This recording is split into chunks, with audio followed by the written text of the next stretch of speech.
Asmon, sambit niya ng pagkabukas niya ng pintuan, ay nakangiting mukha ng binata ang bumungad sa kanya. Anong ginagawa mo rito? Kunot ang noo na tanong pa niya. Hi Mabel, salip ay bati nito sa kanya pagkuway bahagyang sumilip sa loob ng kwarto. How's your brother?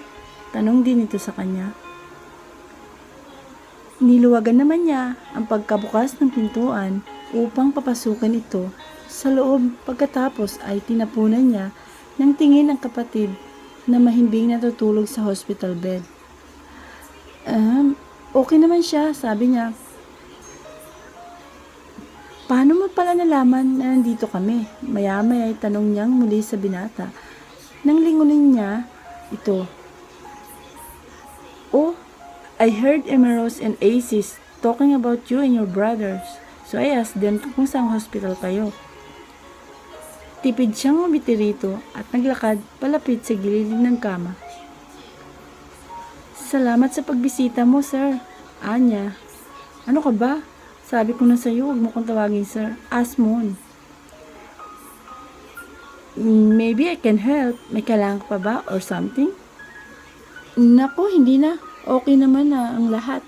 Actually, ang schedule na lang ng operasyon niya ang hinantay namin. Saad niya. Is that so? Tumango lamang siya bilang sagot. Saglit na katahimikan ang namayani sa pagitan nila habang nakatitig lamang si Asmon sa binatilyong natutulog. Gusto mo ba ng maiinom? Maya-maya ay tanong niya rito. No, I'm okay. Huwag ka nang mag-abala, sabi nito. Ano palang ginagawa mo rito? Well, ibinaling ni Asmon ang paningin nito sa kanya. Ewan kung anong nangyayari sa sarili niya. Kung noong nakaraan ay nag-iiba rin ang kabog ng kanyang puso kapag nariyan si Asmon. Malapit sa kanya kapag tinititigan siya nito o hindi kaya kapag nagkakadaiti ang mga balat nila o hahawakan siya nito. Pero ngayon, lahat ng yun ay biglang naglaho na parang bula. Siguro dahil nung una ay hindi pa siya sigurado kung crush lang ba talaga ang nararamdaman niya para kay Hunter. Kaya ganun ang reaksyon ng kanyang puso kapag si Asmon ang nasa tabi niya. Pero ngayon, sigurado na siyang in love na siya kay Hunter. Hindi na kailangan na kumabog pa ang kanyang puso para sa binata. I just want to talk to you. Ha? Bakit? Tanong niya. Nagkibit naman ito ng balikat at ngumiti ito sa kanya. Okay. Tara sa labas. Sa labas tayo mag-usap. Nagpatiyo na siyang naglakad palabas ng silid. Saka naman sumunod sa kanya ang binata. Ano bang pag-uusapan natin? Tanong niya habang magkatabi na silang nakaupo sa bench na naroon sa garden ng hospital. Sariwa ang hangin. Hindi masakit sa balat ang sikat ng araw. Kahit magtatanghaling tapat na, doon siya dinala ng binata para daw hindi masyadong matao at maingay. Well, it's not really important. Kumunot ang noo na nilingon niya ito. Not really important. Pero sinadya mo pa ako rito sa ospital para lang makapag-usap tayo. Tanong niya rito. Ngumiti lamang ito ng malapad sa kanya. Well, let's just say that. I want to see you as well, that's why I came here. Saglit siyang napatitig sa mukha ng binata. Asmon is handsome. Aaminin niyang unang beses pa lamang niya na nagkita sila noon sa loob ng bar, ay napatulala na rin siya rito at nagka-crush. Mabait din ito, kahit alam mong ito ang tipo ng lalaki na palikero at mahilig sa babae, pero mukhang masarap at solid din ito magmahal. at magseryoso sa isang relasyon. Ito rin ang tipo ng lalaki na kapag naging boyfriend mo, ipagdadamot mo sa madla na hindi ka magsasawang mahalin at lambingin. Ito ang tipo ng lalaking kapag naging boyfriend mo, i-spoil ka sa alaga, paglalambing at pagmamahal, at lagi mong mararamdaman na ligtas ka kapag ito ang kasama mo. He always protect you no matter what. Kung hindi nga lang nahulog agad ang puso niya kay Hunter, siguro sa lalaking ito siya mapapabaliw. Ito ang pagpapantasya niya gabi-gabi. Are you okay? Kunot na tanong ni Asmon sa kanya nang matulala na sa kanya si Mabel. Wala ka bang girlfriend, Ash? Sa halip ay naitanong niya rito. Ang nakangiting mukha ng binata ay biglang nagseryoso habang nakatitig din sa kanya. I mean, nakapagtataka naman, Ash, na wala kang girlfriend? Sabi niya na natatawa pa ng pagak at nagbawi ng tingin dito. Of course, I do have lots of girlfriends. Sagot nito at natawa na rin ng pagak. I mean, yung seryosong girlfriend at karelasyon. Saglit itong tumahimik. Pagkuway, malalim na buntong hininga ang pinakawala nito sa ere at itinapon sa malayo ang paningin. Lumingon naman si Mabel sa binata at pinakatitigan ng mataman ang naka-side view nitong mukha. O baka naman, kagaya ka ni Sir Hunter, naging broken-hearted ka rin dati. No, I'm not. Mabilis na pagtanggi nito. Umiling pa ito. I'm not broken-hearted and I will never be. Muli itong tumahimik. Maya-maya ay muli itong nagpakawala ng malalim na buntong hininga. I don't know. I'm not sure. Maybe I was. Kibit balikat na saad pa nito. Bakit? Anong nangyari? Usisang tanong niya. Curious lang siya kung ano ang nangyari sa dati nitong karelasyon. Nakapagtataka lang kasi kapag may nalaman siyang ganitong kagwapo na lalaki, pero nabibigo pa rin sa pag-ibig. Well, kung sa bagay, hindi porkit gwapo o maganda ang isang tao, ay hindi na pwedeng masaktan at mabigo. Tingnan mo nga si Sir Hunter, sobrang gwapo na nga rin ng binata pero nabigo pa rin kay Tinay. Let's not talk about it. Sabi nito, I don't want to talk about it. Mabel? Bigla siyang napalingon sa lalaking dumating at tinawag siya, Wancho! Nang makita niya roon ang binata. Sorry po si Storbo, Sir Asmon. Pero pinapasundo na po ni Sir Hunter si Mabel. Anang lalaki nang lumapit ito sa dalawa. Why? We're not done talking. Hindi ko po alam, sir. Natusan lang po ako ni Sir Hunter na sunduin dito sa ospital si Mabel. Go on, Wancho. Ako na ang maghatid kay Mabel sa hotel. We're not done talking. Saad nito. Pero sir, go on. Okay po sir. Saad na lamang ni Wancho. Tinapunan muna ito ng tingin ni Mabel bago umalis doon. Baka magalit na naman sa akin si Sir Hunter. Ang sabi niya sa binata nang maiwan na silang dalawa ron. Why? It's your free day today. You should take a rest. Sa hotel, oo, day off ko ngayon. Pero hindi sa trabaho ko sa kanya. Anya. Saglit na umayos sa pwesto ni Asmon habang hindi pa rin inaalis ang tingin sa dalaga. Mabel, can I ask you one thing? Sa halip na tanong nito, nangunot naman ang kanyang noo. Na ano? Balik na tanong niya. Do you like Hunter? Diretsang tanong nito sa kanya. Hindi kaagad siya nakasagot sa tanong nito. Opisina ito ni Sir Hunter? Tanong ni Mabel kay Ashmon nang pagbuksan siya ng binata ng pinto sa front seat ng sasakyan nito. Nasa tapat na ng mataas na building ang sasakyan ni Ashmon. Gaya ng sinabi nito kanina kay Wancho, ang binata na nga ang naghatid kay Mabel papunta sa opisina ni Hunter. Nalulula siyang tumingala sa mataas na gusali. Alam niyang mayaman si Hunter pero hindi niya pa rin nagawang hindi mamangha nang makita niyang gusaling yun. Sa labas ng entrance ay may nakalagay na pangalan ng building, Liquor Palace. Nope, tipid na sagot ni Ashmon. Kunot ang noo na napatingin naman si Mabel sa binata. Pero mabilis itong ngumiti sa kanya. Kidding? Sabi nito. Napairap siya rito kasabay ng pagngiti niya. Hinawakan ni Ashmon ang kanyang bewang at iginaya na siya nito palapit sa entrance. Nakangiting bumati sa binata ang mga empleyadong naroon. Tango at ngiti lang din naman ang iginaganti nito. The Imperial family owns this building, but like the Imperial Palace, they're also as stockholders or business partners in this company.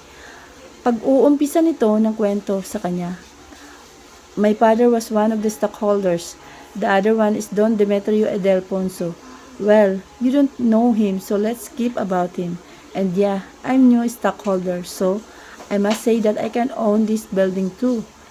Wow, ang galing naman pala, sabi niyang nakangiti ng malapad. Lahat siguro ng business ni Sir Hunter ay magkadu kayo ano? Tanong niya. Good afternoon po Sir Ashmon. Bati sa binata ng dalawang guard na nasa entrance. Good afternoon. Well, sort of. I have business too and abroad na partners kami ni Hunter. Hi Sir Ashmon. Good afternoon po. Lumapit ang isang babae nang makapasok na sila sa lobby. Nakangiti pa itong ng malapad. Hindi tuloy mapigilan ni Mabel na bahagyang ma-insecure sa babae dahil sa postura nito. Hindi lang ito maganda, kung hindi, magaling din magdala ng damit. Kung sa bagay, kapag sa ganung mga negosyo at building ka magtatrabaho, dapat lang na may alam ka kung paano dalhin ang sarili mo.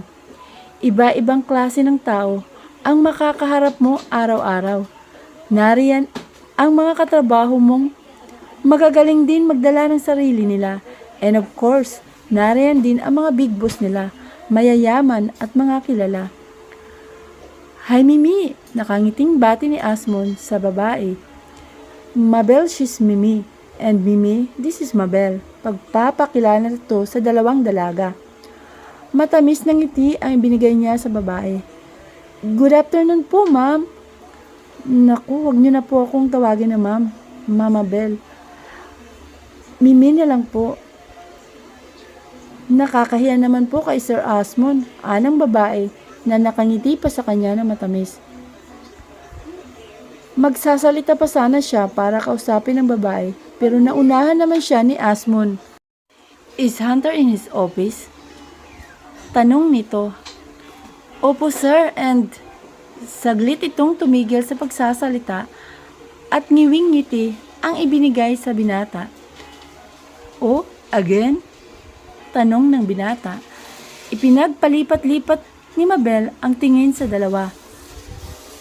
Kanina pa po sir, mabilis na nagpakawala ng buntong hininga si Ashmon sa kamuling hinawakan sa bewang si Mabel.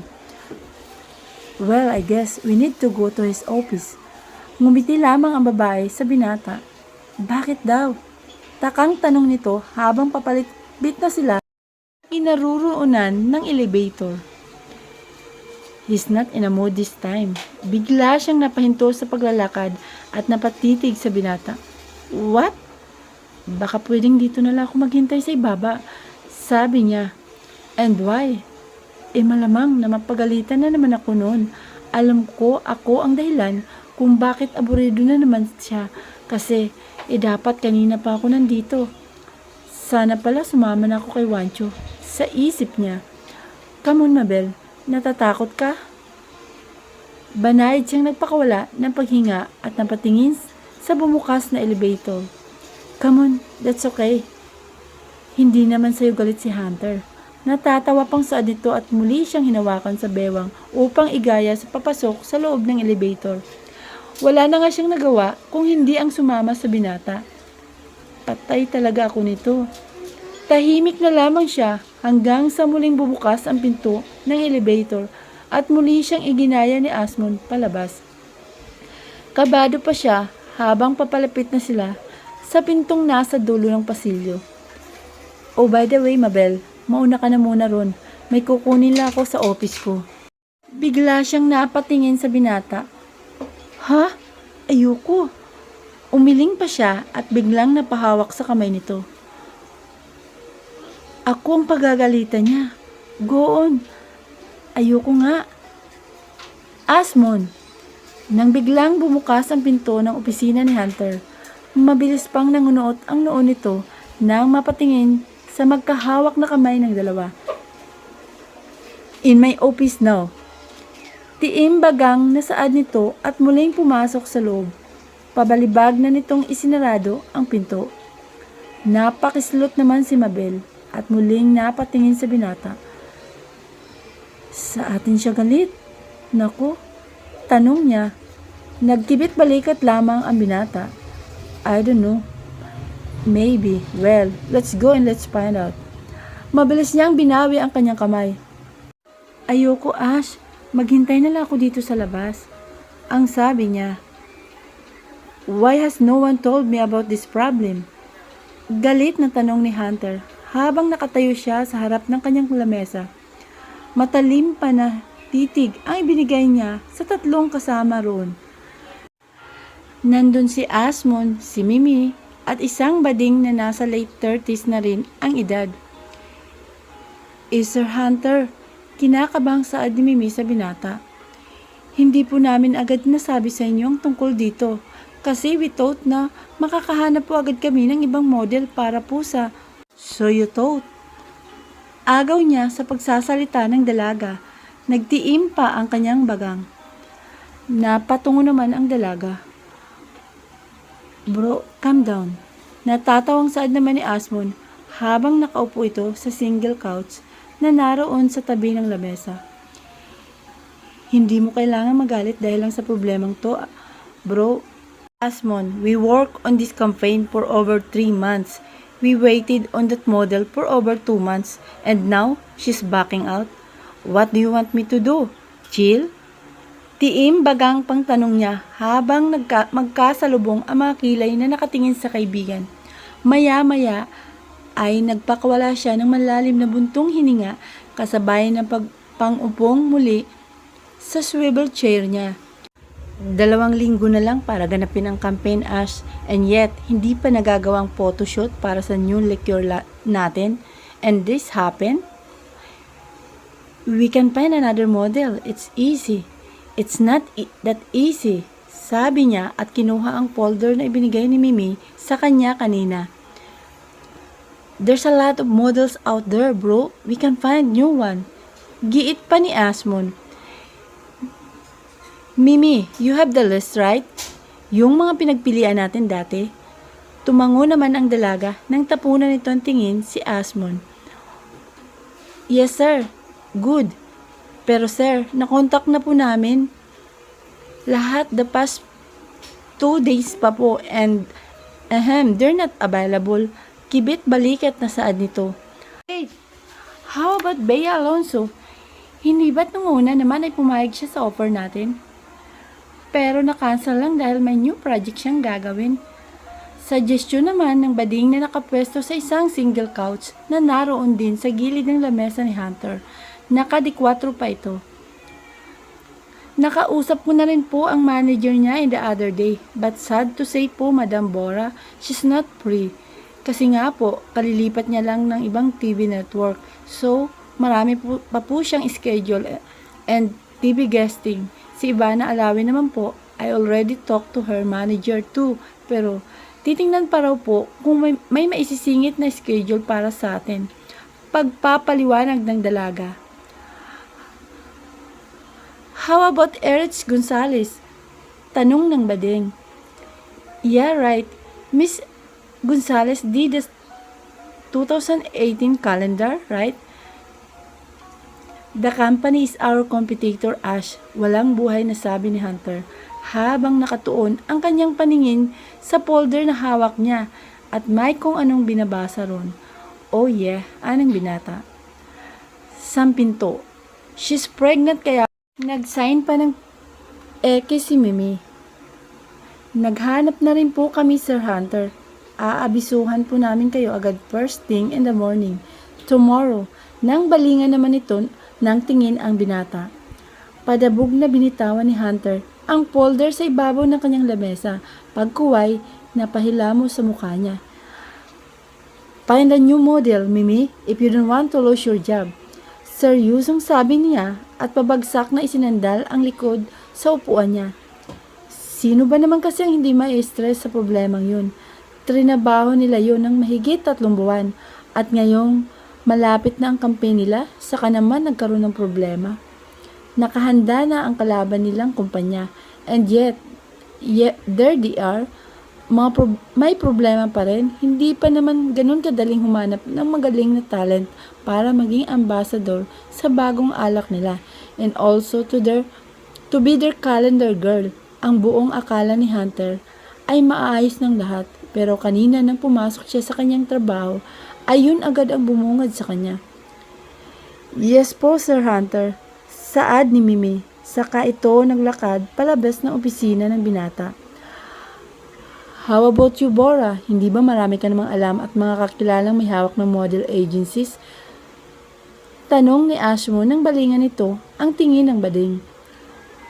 Umirap at pinag-ekes naman ng bading ang mga braso nito sa tapat ng dibdib. Bumuntong hininga pa ito ng malalim. Yeah, pero wala akong mahanap na perfect model para sa calendar natin. Mahirap naman kung mag-pick up lang ako ng kung sino-sino lang dyan. Dapat ang sikat at trending ngayon ang kunin natin para patok sa masa. Bakit daw kasi nag-back out ang model natin? Tanong nitong muli. Well, Mimi told me nag-runaway bride raw ang brohang Elena Rodrigo na yun. Without any words, sabi pa nito at muling umirap.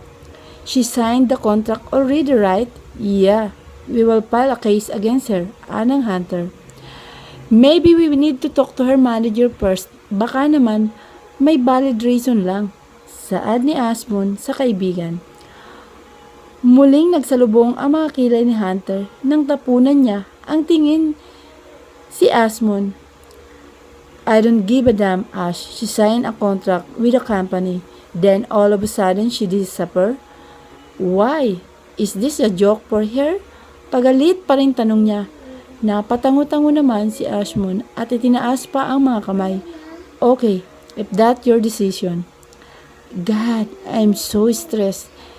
Na this past few days tapos sinabayan pa ng ganito ngayon. Tumayo ang bading sa pwesto nito. Kung pwede lang ako mag-unwind ngayon, but I can't do that. Wala kayong mahanap na magaling na photographer except me. Nagpakending-kending na itong naglakad palapit sa pintuan. Sinundan naman ito ng tingin ni Ashmon. Just let me know kung may model na kayong bago, saad pa nito. Saka binuksan ang pinto at lumabas na doon ng tuluyan. So hang out tonight? Tanong ni Asmon kay Hunter maya-maya nang balingan nitong muli ng tingin ang kaibigan. He let out deep sigh. I can't tonight, sabi niya rito. Come on, ilang gabi na tayong hindi nakapag-enjoy sa bar ni Judas. Ikaw na lang. I can't enjoy there alone, bro. Ano ka ba naman? Kailangan may kasama ko. Sa halip na magsalita pa para sagutin ang kaibigan, muling kumilos sa pwesto niya si Hunter. Muli niyang inabala ang sarili sa naantala niyang trabaho kanina.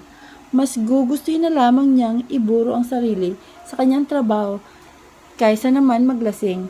Lalo na ngayon na may problema na naman sila. Tonight, I will wait for you at the bar. Tumayo na sa pwesto nito si Asmon at walang paalam na lumabas sa opisina ni Hunter. Hi, Mimi! Nakangiting bati ni Mabel sa babae Nang pagkapasok niya sa pamabayang banyo, ay kagad niyang nakita roon ang dalaga. Nasa tapat ito ng lababo. Ngumiti rin ito sa kanya ng matamis. Hi, Mama Belle. Nako, wag mo na akong tawagin na ma'am. Hindi naman ako rito nagtatrabaho eh. Anya na hindi pa rin mawala ang ngiti sa kanyang mga labi. Ay, nakakahiya po kay Sir Asmon, sabi nito. Bahagya namang nagsalubong ang kanyang mga kilay dahil sa sinabi nito. Ha? Bakit naman? Mas lalong umiti ang dalaga. Siyempre, girlfriend ka ni Sir Asmon, nakakahiya naman. Ha? Gulat na saad niya. Sinasabi na nga ba niya kanina yun ang nababasa niya sa itsura nito. Nang nasa labi pa sila, akala nito ay boyfriend niya ang binata. Nako, hindi Hindi ko boyfriend si Asmon. Sabi niya, rito nang bahagya pang iwinasiwa sa tapat ng kanyang mukha ang isang kamay niya. Magkaibigan lang kami. Bagay kayo ma'am ni Sir Asmon. At isa pa, single naman siya. Kaya okay lang and you don't have to deny it.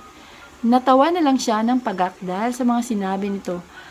Ayaw maniwala sa kanya. May tatanong pala ako sa iyo kung okay lang. Maya-maya ay pag-iba na lamang niya ng usapan. Sure ma'am, ano po yun? Ano pala ang problema kanina ni Sir Hunter? Bakit galit siya? Curious lang kasi siya hanggang ngayon kasi ay hindi pa rin siya kumbinsido na hindi siya kasali sa dahilan kung bakit aburido kanina ang binata. Pinipilit siya ni Asmon kanina na sumama sa loob ng opisina ni Hunter pero hindi talaga siya sumama ron. Nagpaiwan na lang siya sa labas dahil nakaramdam naman siya ng pagkaihi kanina kaya nagpasya siyang pumunta muna sa banyo saka naman pabalik na sana siya sa labas ng opisina ni Hunter nang makita naman niya itong si Mimi. Banayad na buntong hininga ng dalaga at muling humarap sa malaking salamin na nasa gilid ng lababo. Nagkaroon kasi ng problema about sa model, kaya hayun, aburido na si Sir kanina. Mataman lamang siyang nakatitig sa dalaga. Model? Tanong niya. Tumango naman si Mimi. Oo, model, para sa bagong alak na ilalabas ng kumpanyang ito. Saad nito. Bigla kasing nawala si Elena Rodrigo kaya ngayon ay nahihirapan kaming humanap ng bagong model. Kaya naman pala, aburido siya kanina pa. Ang akala ko pa naman ako ang dahilan kung bakit siya aburido. Sabi niya, well, kahit papano ay nakahinga siya ng maluwag dahil doon. Wala naman pala siyang dapat na ipag-alala dahil hindi siya ang dahilan ng pagsusungit ni Hunter kanina. Ano pong ibig niyong sabihin, ma'am? Tanong ni Mimi. Ang akala ko kasi ako ang dahilan kung bakit siya nagsusungit kanina. Nakangiting saad niya. Nako, huwag na kayong mag-wish na kayo ang maging dahilan ng pagsusungit ni Sir Hunter. Ma'am, kakaiba pa naman yan. Siya magalit. Iyan ngumingiti. Kapag kinakausap ng ang seryoso na mukha, akala mo naman kasi pasan niyang mundo. Well, kung sa bagay, kung ako rin ang broken-hearted dahil sa mahal ko, siguro hindi ko rin magagawang ngumiti. Walang prenong saad nito. Muli siyang napatitig sa kausap. Ibubuka pa lamang sana niya ang kanyang bibig para muling magtanong pero inunahan na siya nito. Pero minsan naawa ko kay Sir Hunter. Alam mo ma'am kung bakit? Tanong nito sa kanya. Sumandal siya sa gilid ng lababo habang hindi pa rin inaalis ang tingin sa dalaga. Bakit? Balik na tanong nito sa kanya. Narinig na niya mula sa ina ni Hunter kung anong nangyari sa binata at sa mahal nito noon na si Tinay. Pero ewan ba niya sa sarili niya? Lagi siyang excited kapag nababanggit ang pangalan ng binata. Ang naririnig ko kasi noon kay Ma'am Amanda, nireject daw si Sir Hunter nung Tinay na mahal ni Sir simula pa nung mga bata sila. Umuwi siya rito sa Pinas para hanapin ang Tinay na yun at para magtapat siya ng totoo niyang nararamdaman. But sad to say, he's too late. Kasi kasal na pala si Tinay sa ibang lalaki. At ang masakit pa ron, Nang magkahiwalay si Tinay at ang asawa niya, si Sir Hunter mismo ang naghatid sa lalaki sa ibang bansa kung nasan si Tinay na yun. O hindi ba? Napakasakit kaya nun. Pagkukwento nito sa kanya, ganun ang nangyari kay Hunter noon? Malala naman pala ang pinagdaanan ng lalaking mahal niya. Ang buong akala niya ay yung ikinukwento sa kanya ng ina ng binata ay yun ang masakit at malungkot na dinanas nila noon. Pero mas may malala pa pala. Kaya hindi na niya nagawang pakinggan ng maayos ang ibang kwento sa kanya ni Mimi dahil naging abala na ang kanyang isipan sa pag-iisip sa binata. Ngayon niya naiintindihan lalo si Hunter kung bakit ganun ang pagsusungit nito sa kanya. Hala, sumubra na pala ako sa break ko. Sige po ma'am. Mama Bell, babalik na ako sa table ko. Maya ay paalam sa kanya ni Mimi. Ngumiti lamang siya sa dalaga. Bago ito nagmamadali nang lumabas ng banyo at naiwan na siya roon mag-isa. Iho Hunter, bakit hindi mo nalang gawing sekretary mo itong asawa mo? Total naman ay wala ka pang bagong sekretary, right? Tanong ni Josephine sa anak habang nasa hapag na sila at nagsasalo-salo ng hapunan nila. Biglang napaangat na mukha si Mabel at napatingin sa mag-asawa. Maya-maya ay napatingin din siya sa binatang nasa tabi niya. That's good idea, Han. Pagsang-ayon naman ni Arthur sa sinabi ng asawa nito. Alanganin naman siyang ngumiti sa mag-asawa. Naku po, wala naman po akong alam tungkol sa office work, Anya. At isa pa po, may sekretary naman po si Hunter. Nandun po si Mimi. Mimi is not his secretary, Iha. Saad ni Josephine. Nag-resign ang sekretary ni Hunter and until now ay wala pa rin nahanap na bago. Ma'am, let's not talk about it right now. Come on, Iho. Huwag mo nang hayaan na nasa hotel ang asawa mo na nagtatrabaho doon. I mean, I want her in the hotel but not as RA. I talked Miranda yesterday pero ang sabi niya ay wala pa namang bakanting posisyon doon kaya wala ring ipaglalagyan kay Mabel doon. So, I thought earlier na sa office mo na lang siya pagtrabahuin as your secretary. Ayaw mo nun? Magkakasama na kayong lagi? Ngumiti pa ito ng pagkatamis-tamis habang ipinagpalipat-lipat ang tingin sa dalawa. Pilit na ngiti pa rin ang ibinibigay ni Mabel sa ginang. Bahagyang bumuntong hininga si Hunter. I'll think about it, ma'am. Huwag mo nang pag-isipan, Iho. Bring your wife to your office tomorrow so she can start her new job. Nandun naman si Mimi para turuan siya sa mga gagawin niya. Saad naman ni Arthur sa anak. Wala sa sariling ibinaba ni Mabel ang hawak niyang kubyertos at dinampot ang baso ng kanyang tubig at uminom doon. Parang bigla kasing naninikip ang kanyang lalumunan at dibdib dahil sa tuwa at excitement. So, ibig sabihin sa opisina na siya magtatrabaho simula bukas? Hunter let out a deep sigh again and faced Mabel. Tipid ng ngiti naman ang ibinigay niya sa binata nang magtagpo ang kanilang mga mata. Maya-maya ay muli niyang itinoon ang kanyang atensyon sa pagkain niya. Hindi na siya umimik hanggang sa matapos ang kanilang hapunan. Pagkatapos niyang magligpit at maghugas ng kanilang mga pinagkainan, ay dumiretso agad siya sa silid ng binata. Saktong pagpasok niya ay naroon ito sa tapat ng lamesa nito. May mga dokumento na namang binabasa. Sir, pwede ko ba kayong maistorbo? Untag niya rito. What is it? Hindi man lang ito nag-abalang mag-angat na muka upang tingnan siya. Saglit siyang napalunok ng kanyang laway. Tungkol po sa sinabi ng mami niyo kanina, pwede naman pong sa hotel pa rin ako magtrabaho. Hindi niyo na po ako kailangan ilipat sa opisina niyo para magtrabaho bilang if that's what you want, sabi nito. Hindi pa man siya tapos sa sinasabi nang bigla siyang inagaw sa pagsasalita nito. Wala sa sariling napaismid siya at napatitig dito ng seryoso. Nakakainis naman ang lalaking to. Panira talaga ng moment. Isinusubukan ko lang namang magpa-cute at magpa-hard to get eh. Anang isipan niya. Sige na nga po, tinatangkop ko na maging sekretary mo. Maya-maya ay saad niya rito. Salubong naman ng mga kilay na nag-angat ng mukha si Hunter at tinitigan siya ng matagal. Makaaraan ng ilang minuto ay nginitian niya ito ng matamis. Gusto niyo po bang maiinom, sir? Tanong niya rito. Kape or alak po? Just go to bed, Miss Alpanta. Sa halip ay sabi nito sa kanya. Hindi pa naman po ako inaantok, sir eh. Anya at naglakad siya palapit sa lamesa nito. Teka, magpa-practice na lang po muna kung paano maging sekretary nyo. Ililigpit ko na lang po muna itong mga kalat. Yumuko siya upang damputin ang mga papel na nagkalat sa sahig. Basura na po ba lahat to, sir? Tanong niya.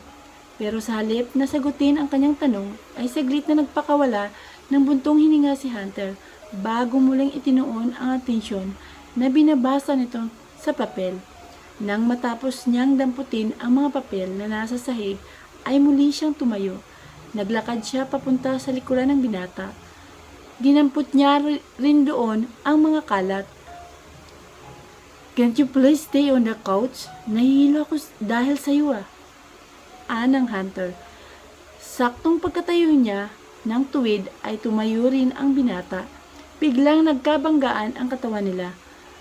Ay!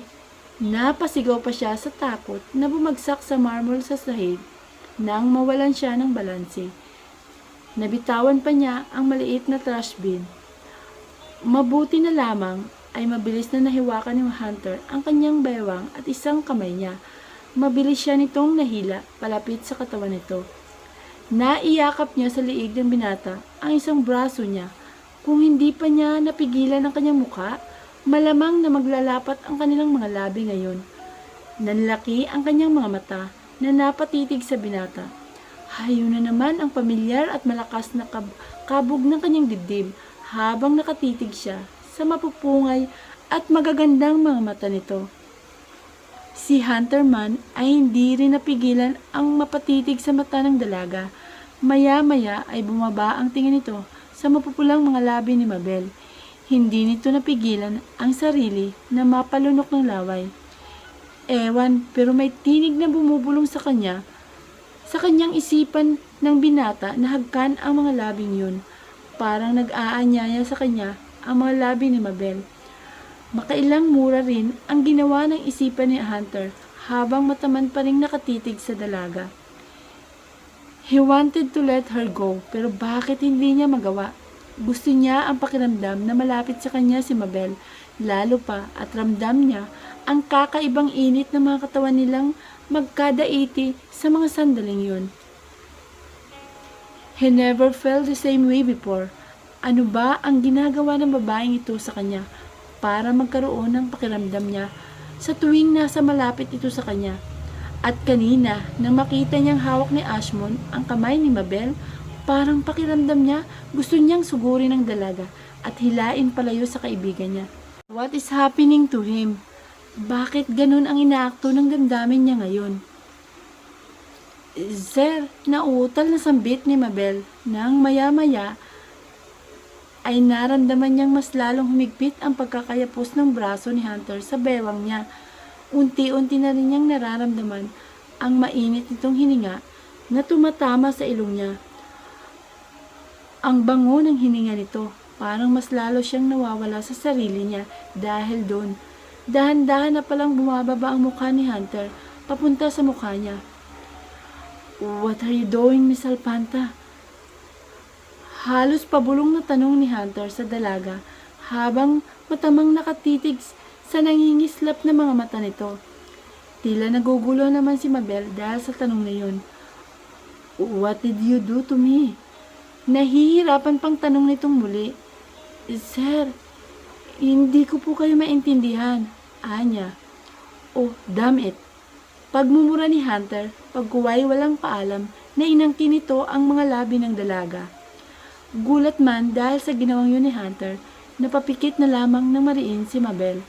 Nang maramdaman niya ang mainit at malambot na mga labi ng binata na dumadampi sa mga labi niya, humigpit din ang pagkakapulupot ng braso niya sa liig nito. Nakatulala lamang sa kisame si Mabel habang banayad na dumadampi-dampi sa mga labi niya ang kanyang daliri. Halos may kalahating oras na siyang nakahiga sa sopa at matapos ang nangyari sa kanila ni Hunter kanina, pero ramdam na ramdam pa rin niya ang pag-iinit ng kanyang mukha. Hanggang ngayon ay nararamdaman pa rin niya ang mainit na malambot na mga labi ng binata na nakadampi sa mga labi niya. Parang sirang plaka rin paulit-ulit na naglalaro sa kanyang isipan ang naganap kanina sa kanilang dalawa. Hinalikan niya ako? Tanong niya sa sarili at muling napangiti ng malapad. Hanggang ngayon, ayaw pa rin niyang maniwala na hinalikan nga siya ng binata kanina. Gusto niyang isipin na imagination niya lamang ulit yun, kagaya nung makita niya itong naliligo sa swimming pool. Pero nang kurutin niya ang kanyang pisngi kanina, nasaktan siya. Ang ibig sabihin lang yun ay totoo nga ang lahat. Hinalikan siya ni Hunter kanina. Hindi pa rin mawala-wala sa mga labi niya ang malapad at matamis na ngiti niya. Muli siyang nagpakawala ng banayad na paghinga. Pagkuway, kinagat ang pang-ilalim niyang labi. Ewan, pero kinikilig talaga siya. Parang anumang sandali ay sasabog ang kanyang puso sa labis na sayang nararamdaman niya ngayon. Kumilos siya sa kanyang pwesto, tumagilid siya, pagkatapos ay kinuha niya ang isang unan na nasa tabi niya. Ipinagtakip niya yun sa kanyang mukha at doon inilabas ang kanyang sigaw. Kung hindi niya yun gagawin, baka mamental na siya, babagsak bukas ng umaga. Malakas na sigaw niya habang pumapadyak pa sa ere ang kanyang mga paa. Kinagat niya ang unan upang hindi siya maglikha ng malakas na ingay. Baka mamaya ay biglang sumugod sa kwartong yun ang mag-asawang nasa kabilang silid na nakakahiya naman. Sunod-sunod at malalim na buntong hininga, ulit ang muli niyang pinakawalan nang tinanggal niya ang unan sa kanyang mukha. Kakaiba talagang gabog ng kanyang puso sa mga sandaling yun. Hindi niya maintindihan. Excited siya na parang masusuka, na parang ewan. Diyos ko, kaninang umaga nakita mo na ang buong kaluluwa ni Sir Dudong? Anya at muling naalala ang hubot-hubad na katawan ng binata nang lumabas ito mula sa banyo. Hayun, at mas lalo niyang naramdaman ang pag-iinit ng kanyang mukha dahil sa pagbabalik tanaw. Tapos ngayon hinalikan ka na naman niya. Hindi niya mapigilan ang labis na kilig ng kanyang puso. Mabel, baka nagka-crush back na rin sa'yo si Sir Dodong. Tanong niya sa kanyang sarili. Maya-maya ay muli siyang kumilos sa kanyang pwesto. Mula sa gilid ng sopa ay tahimik niyang sinilip ang kinaroroonan ng kama ng binata. Akala ko nandito na sa kwarto. Nakakahiya kung marinig niya ako. Anya nang hindi niya makita roon ang binata. Hindi pa pala ito bumabalik pagkatapos ng mga nangyari kanina sa kanila, pagkatapos nitong lumabas kanina at iwanan siya roon ng mag-isa. Hay naku, Mabel, sambit niya sa sariling pangalan at muling tumihaya sa kanyang pagkakahiga. Niyakapan niya ang kanyang unan at may malapad na ngiti sa labi niya nang ipikit niya ang kanyang mga mata. Samantalang, malalim na buntong hininga ang pinakawala ni Hunter sa ere habang nakaupo siya sa lounge chair na nasa gilid ng swimming pool. May hawak-hawak na naman siyang bote ng alak habang nasa malayo ang kanyang atanaw. What did you do to me, Mabel? Muling sumagi sa isipan niya ang nangyari kanina sa loob ng kanilang kwarto. Sir Hunter, hanggang ngayon ay nararamdaman pa rin niya ang malakas na pagkabog ng kanyang dibdib, maging ang mainit na mga labi ng dalaga. Mabel is not his first kiss, pero bakit parang pakiramdam niya yun ang unang beses na may hinalikan siyang babae?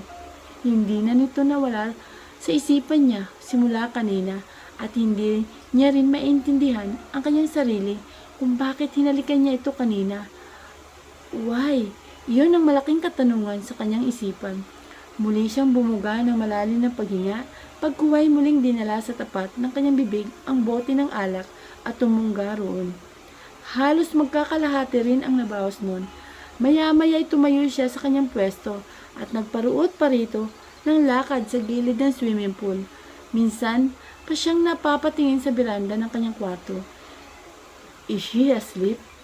Tanong ng kanyang isipan. Mabilis siyang napapailing sa sunod-sunod at napapahilamos sa kanyang sarili. Hinagod niya rin ang kanyang buhok at napatingala sa madilim na kalangitan habang nasa batok niya ang kanyang kamay. Oh God, why I'm thinking of her? Tanong niya sa kanyang sarili. Focus, Hunter. Don't think about her. Stop thinking about her. Utos niya sa sarili at muling bumuntong hininga na malalim upang pakalmahin ang kanyang sarili. Oh, what you did earlier, it was nothing. Stop thinking about the kiss. Just calm down. Muling saad niya sa sarili. Pero mukhang hindi na ata nakikisama ang tibok ng kanyang puso, maging ang kanyang isipan. Sa halip kasi na kumalma yun sa pagtibok ng malakas, mas lalo lamang yung nagrigo dun. Mas lalo lamang lumitaw sa isipan niya ang mukha ng dalaga na sigurado siyang mahimbing na natulog ngayon sa kwarto niya. Oh, Pak! Pagmumura niya at sinipa sa paanan niya ang lounge chair, muntikan pa yung mahulog sa tubig. Dahan-dahan na pinihit ni Hunter ang doorknob ng kanyang silid at itinulak ang pinto. Mula sa siwang yon ay kitang-kita agad niya ang sopa kung saan nakahiga ngayon ang dalaga. Malamlaman ang ilaw mula sa lampshade na nasa gilid ng bedside table niya. Maaaninag niya ang mabuti ang dalaga na nakatalikod ang higa mula sa direksyon ng pintuan. Bago kumakbang papasok mula siyang nagpakawala ng malalim na buntong hininga. Maybe she's asleep already. Sa isip-isip niya at dahan-dahang naglakad palapit sa kanyang kama. What am I doing? Bakit nagdahan-dahan pa ako rito kwarto ko naman to? Maya-maya ay tanong niyang muli sa kanyang isipan. Oh, for Christ's sake. Hunter, alboroto niya sa sarili at humiga na rin sa kanyang kama. It's already 1 in the morning, pero hayun at hindi pa rin niya nararamdaman ang antok. Kung hindi nga lamang siya nilalamig sa labas, wala pa siyang balak na umakyat sa kanyang silid dahil ayaw na muna niya makita ang dalaga, pero wala na rin siyang magawa. Pabaling-baling siya at tila wala sa tamang pwesto para sa kanya para maging komportable siya sa kanyang higaan. Kahit anong gawin niya, hindi siya mapakali hanggang sa inabot na lamang siya ng bukang liwayway. Good morning, Iha! Good morning po, nakangiting bati niya sa ginang nang pumasok ito sa dining. 7:30 na, kanina pa rin siya nagising at bumaba sa kusina para magluto ng umagahan para sa mag-asawa. Nag-broad na rin siya ng kopi para sa binata. Alam niya kasi maya-maya lamang ay bababa na ito. Wow, ang bango naman yung niluluto mo, Iha. Thank you po. Naglakad si Josephine palapit sa kanya at tiningnan ang kanyang niluluto. Pancake with honey on top, toasted bread, bacon, sunny side up, and fresh orange juice. Yun ang ginawa niya para sa umagahan ng nilang mag-asawa. Pancake in the morning is my favorite, anong Josephine. Sana po magustuhan niya itong niluluto ko. O hindi ka man paman natitikman, Iha, ay no masarap yan. Muli siyang napangiti sa ginang. Upo na lang po kayo at ako na po ang bahala, sabi niya rito at inilipat na sa plato ang niluluto niya. Pagkaupo ni Josephine sa pag ay saka naman pumasok sa kusina ang asawa nito. Nakabihis na mukhang aalis ata. Good morning po. Masiglang bati niya sa lalaki. Good morning, Iha. Come on, Han. Baka malit ka pa sa meeting mo. Where's Hunter? Hindi pa ba siya gising? Bababa na rin po siya maya-maya. Siya ang sumagot. Hindi na nga siya nagkamali. Maya-maya lang ay nakita niyang papasok na sa kusina ang binata. Nakatingin ito sa kanya ng seryoso. Pero ilang sandali lang ay bigla siya nitong nginitian. A sweet smile. Ngiti na ngayon lamang niya nakita sa mga labi nito. Dahil sa ngiting yun, bigla siyang napatigil sa kanyang ginagawa. Muntikan pa niyang nabitawan ang basong hawak niya at sinalinan ng fresh orange juice kanina. Oh, careful iha! Anong boses ni Josephine sa kanya? Sorry po, kinakabang saad niya at mabilis na nag-iwas ng tingin sa binata. Good morning, anang Hunter at lumapit sa ina nito at hinalikan ito sa ulo. Dad, hindi pa rin nagbabago ang routine mo sa umaga, iho. Tanong ni Arthur nang mapansin itong tasa ng kape at newspaper lamang ang nasa tapat ng pwesto nito. You should start eating breakfast, iho. Lalo na at asawa mo ang nagluluto para sa'yo. Saad naman ni Josephine sa anak. Ma'am, come on, just eat. Sabi nito kay Mabel. Come, sit down. Ako nang kukuha ng kubyertos. Tumayo sa pwesto nito si Josephine at kumuha nga ng plato para sa anak. Kinakabahan man dahil mapapalapit na naman siya sa binata. Sa huli ay wala rin naman siyang nagawa kung hindi ang umupo sa tabi nito. Hindi ba kinakain ng asawa mo ang niluluto mong breakfast, iha? Tanong ng ginang sa kanya. Alanganin siyang tumingin kay Hunter nang maramdaman niyang nakatingin ito sa kanya. Bahagya pa siyang napalunok ng kanyang laway at pilit na ngumiti pagkuway muling nag-iwas ng tingin dito. Sanay daw po kasi siya sa nakapilang po ang iniinom niya eh. Hay nako, itong batang ito. Napapailing na umirap si Josephine bago muling umupo sa pwesto nito. Try to appreciate your wife. I mean, her effort kapag ipinagluluto ka niya ng pagkain sa umaga. Ito. Look at your dad. Noon, lagi siyang excited na dumulog sa hapag. Either it's breakfast, lunch, or dinner. Excited siya lagi na tikman o kainin ang niluluto ko para sa kanya. And that makes me happy. Even though I'm not good at cooking. Pero ang daddy mo, palagi niyang pinaparamdam sa akin na ang luto ko ay pinakamasarap na pagkain na tikman niya buong buhay niya. Right, honey? Nang balingan ito ng tingin ang asawa. Ngumiti naman na malapad si Arthur. That's because I love you, saad nito. Napangiti na lamang si Mabel habang pinagmamasdan ang mag-asawa. Ang sweet-sweet ng dalawa. Ewan, pero bigla niyang naipanalangin na sana kung sila man ni Hunter ang magkakatuluyan in the future. Sana ganun silang dalawa kapag naging mag-asawa na sila. Yeah, masyadong advanced mag-isip ang kanyang utak at imagination. Hinalikan pa nga lamang siya ng binata. Pero pag-aasawa na agad ang nasa imagination niya ngayon. Sana ganun ka rin sa asawa mo, anak. Dagdag pang sabi ni Josephine kay Hunter. Napapangiting muli si Mabel sa binata nang marinig niya ang pagpapakawala nito ng banayad na paghinga. Saka tinusok ang isang pancake at nilagay sa plato nito. Lihim na lamang din siyang napangiti nang kainin na nga ng binata ang niluto niya. Naalala niya pa noon, nung unang beses nagluto siya ng ganun para sa umagahan nito, ay nagalit lamang ito sa kanya. Nako, kung wala siguro ngayon doon ang magulang nito, paniguradong siya kanina pa ito nagalit sa kanya. Let's eat. Napatingin siya sa kamay niya nang maramdaman niyang dumikit doon ang kamay ni Hunter. Bahagya nitong sinagi ang kanyang kamay na nakapatong sa gilid ng lamesa. Tumikim pa siya upang tanggalin ang bolang nakabara sa lalamunan niya pagkuway bahagyang inilayo ang kanyang kamay. May kuryente na naman kasi siyang nararamdaman doon. Maya-maya ay nagsimula na rin siyang kumain. Good morning, Sir Hunter. Napatingin siya sa bumukas na pinto ng opisina ng binata at iniluwa roon si Mimi. Nakangiting kumaway siya sa dalaga. Nang tumingin ito sa kanya at ngumiti rin, nakaupo siya sa sopa na naroon sa gilid. Mimi. Yes po, Sir Hunter. Naglakad ang dalaga palapit sa lamesa ng binata. Miss Alpanta is my new secretary, so teach her what she should know and do. Iyon lang po ba, sir? Iya, tipid na saad nito at binuksan na ang laptop na nasa harapan nito. Nakangiti namang tumayo sa pwesto niya si Mabel at lumapit kay Mimi. Tara na po, Ma'am Mabel.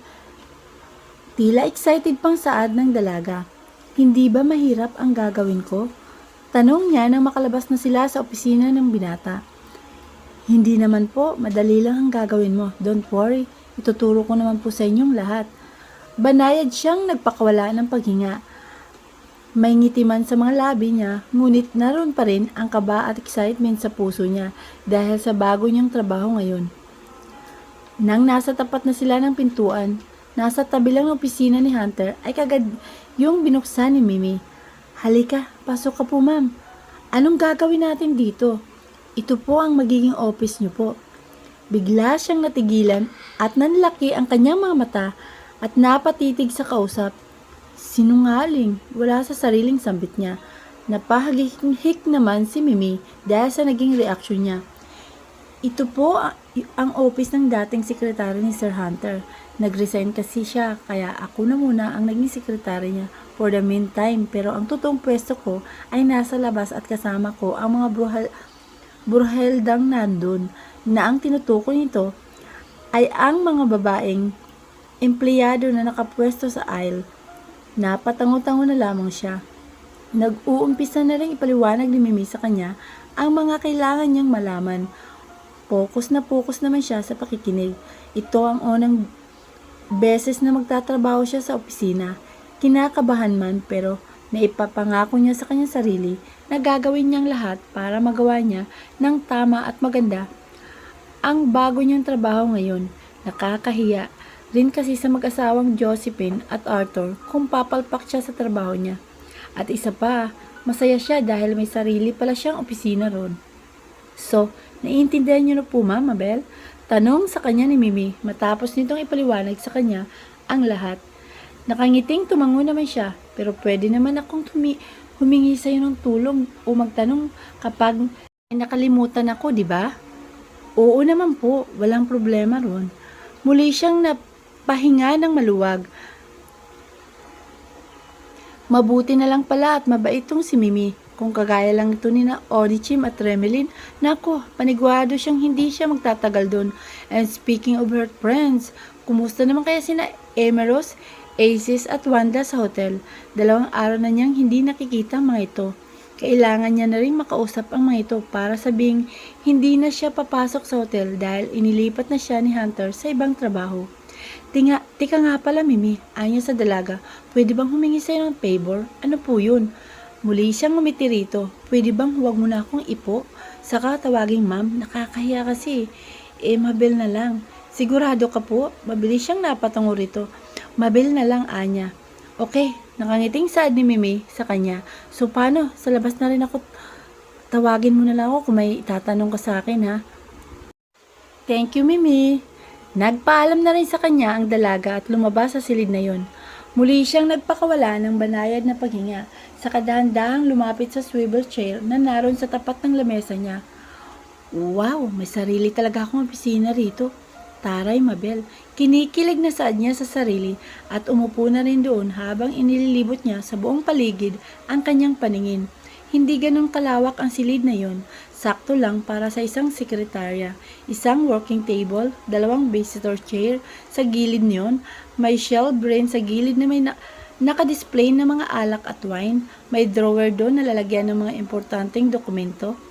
May mini refrigerator din doon. At sa harap ng kanyang lamesa, malaking salamin lamang ang nakapader doon kaya kitang-kita niya ang loob ng opisina ni Hunter. At yun nga, kitang-kita niya ngayon ang binata na seryosong nakatuon ang atensyon sa trabaho nito. Hay, ang ganda naman pala talaga ng trabahong to. Hindi ko na kailangan na maghintay ng gabi para makita siya. Hindi ko na kailangan tumingin-tingin sa bawat pasilyo ng hotel para hagilapin siya ng mga mata ko. Dito, hayan, at isang angat lang ng mukha ko, siya agad ang makikita ko. Anang kanyang isipan habang may malawak ng ngiti sa kanyang mga labi at nakatitig sa binata. Nang mag-angat ng mukha si Hunter at tumingin sa direksyon niya, bigla siyang nag-iwas ng tingin dito. Naku, nakakahiya. Nahuli na niya akong nakatitig sa kanya. Saad niya sa sarili at kunwari ay may tinitingnan siya sa kisame. Mabel, bigla siyang napatingin sa bumukas na pinto ng kanyang opisina. And there, Asmon is there. Malawak ang ngiti sa mga labi nito. As, so it's true. You're working here, ha? Naglakad ito palapit sa kanya. Walang paalam na yumuko ito upang halikan siya sa kanyang pisngi. Biglang nagsalubong ang kilay ni Hunter nang makita nito ang ginawang paghalik ni Asmon sa dalaga. Napaupo ito ng tuwid habang seryosong nakatingin sa dalawa. Inilipat na nga ako ni Sir Hunter dito. Nakangiting saad niya sa binata. Wow! So that means lagi na kitang makikita rito. Anito at umupo sa gilid ng lamesa. Lagi na nga tayong magkikita. And that's exciting. I'm excited. Hinawakan pa nito ang baba ni Mabel